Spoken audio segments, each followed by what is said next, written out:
हे guys welcome to my new video.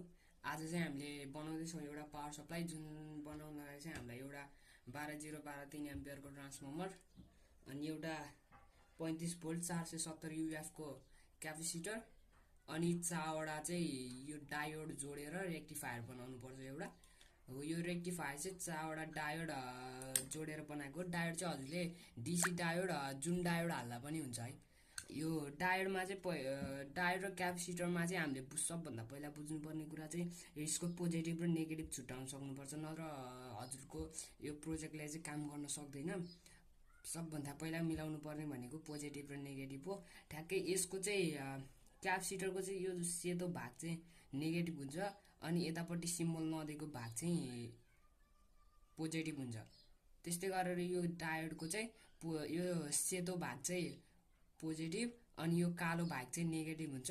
अब यो डायोडलाई चाहिँ हामीले क्यापेसिटरको पोजिटिभ टर्मिनलतिर जोड्नुपर्छ अनि यो नेगेटिभलाई चाहिँ हामीले डायोडको नेगेटिभतिर जोड्नुपर्छ।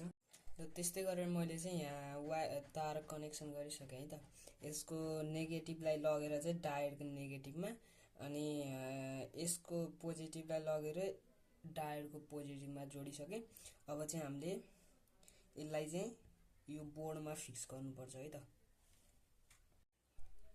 ल है त मैले त्यस्तै गरेर यो दुइटैलाई जोडिसकेँ यो प्लाइवुडमा। यो अब हल निस्किँदैन है, यो पनि निस्किँदैन।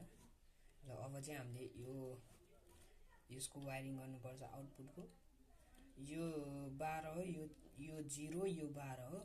यो 0लाई चाहिँ हामीले काममा लिँदैनौँ अहिले, त्यही भएर हामीले चाहिँ यसलाई अड्काउँ यहाँ यसरी।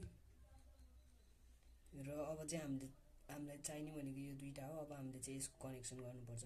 यहाँबाट चाहिँ एसी करेन्ट आउने हुनाले यसको चाहिँ पोजिटिभ नेगेटिभ हुँदैन। त्यही भएर यसको चाहिँ जुन यहाँ डायोडमा सेतो र कालो अनि सेतो कालो भएको जुन टर्मिनल छ नि हो, यहाँ चाहिँ हामीले यसलाई जोड्नुपर्छ है त।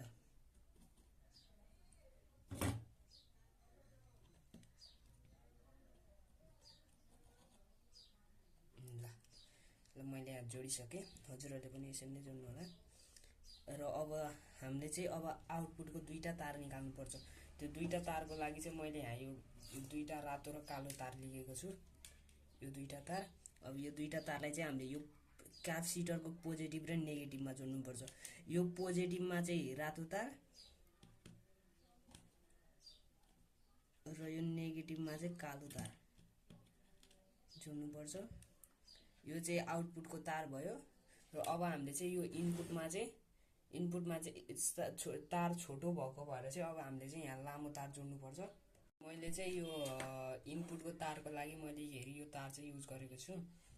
हजुरले यो तार हाल्दा पनि हुन्छ र अर्को मोटो खाले यतिको मोटो तार हाल्दा पनि हुन्छ है त। हजुरहरूलाई जुन मनपर्छ त्यही हाल्न सक्नुहुन्छ है त। मैले चाहिँ अहिले यो तार हाल्छु।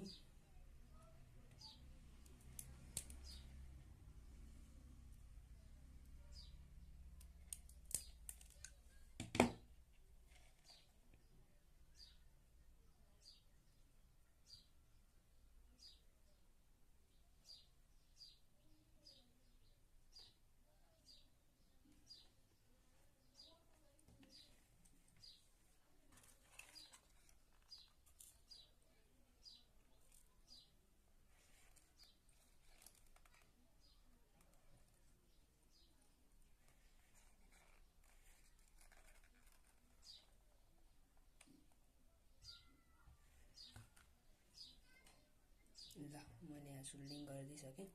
अब हामीले चाहिँ यहाँ टेप टाल्नुपर्छ।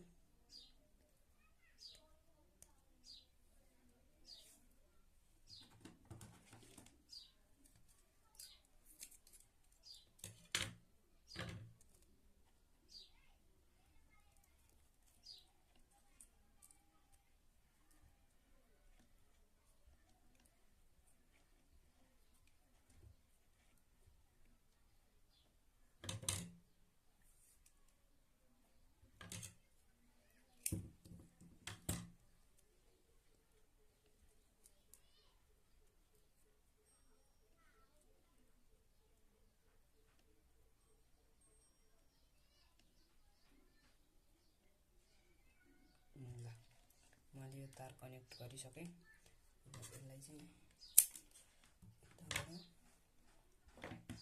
यहाँ चाहिँ अब जोड्नुपर्छ। अब यसलाई चेक गर्नलाई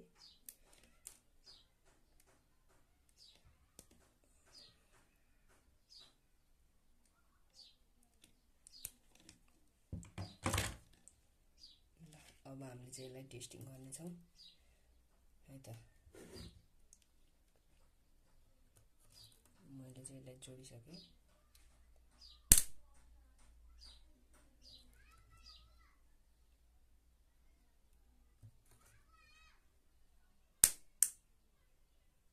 हेर्न सक्नुहुन्छ कति राम्रो स्पार्क दिइरहेको छ।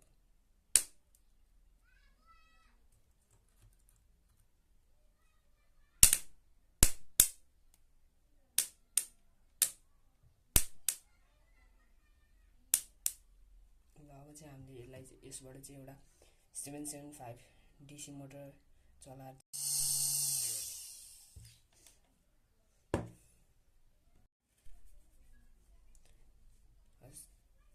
साथीहरू भिडियो मन परेमा भिडियोलाई लाइक शेयर एन्ड सब्स्क्राइब गर्नु होला र साइडमा रहेको बेल आइकनलाई पनि दबाइदिनु होला। Thanks for watching.